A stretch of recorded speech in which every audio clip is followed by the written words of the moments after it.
UHP troopers had quite the shock when they discovered who was driving a car they were trying to pull over. Yeah, it turns out a 12-year-old girl was behind the wheel, and tonight we have the 911 call that started it all. News Specialist Dan Rascone with the story. And Dan, this is a rare and a concerning one. Yes, this is a very rare case. Troopers tell me they had no idea she was even 12 years old until they asked her birthday. Good thing a truck driver actually saw her swerving and decided to call 911. I believe I've got a drunk driver in front of my semi-truck.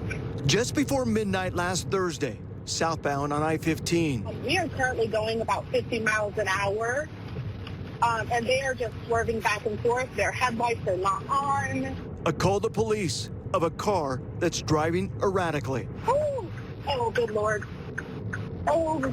Troopers caught up with the car at about 3300 South. The driving pattern definitely told us that there was something significant happening. Turns out behind the wheel was a 12-year-old girl who police say took off with her mother's car without her mother knowing.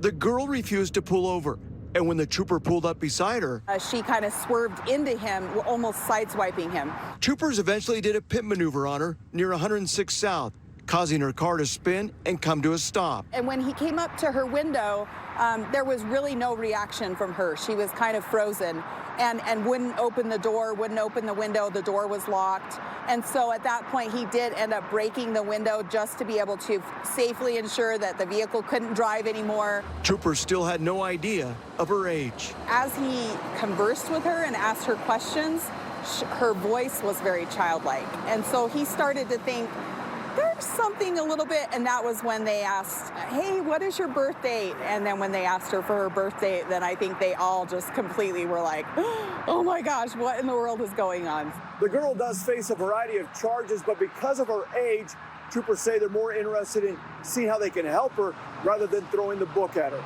I'm Dan Rascone for KSL TV.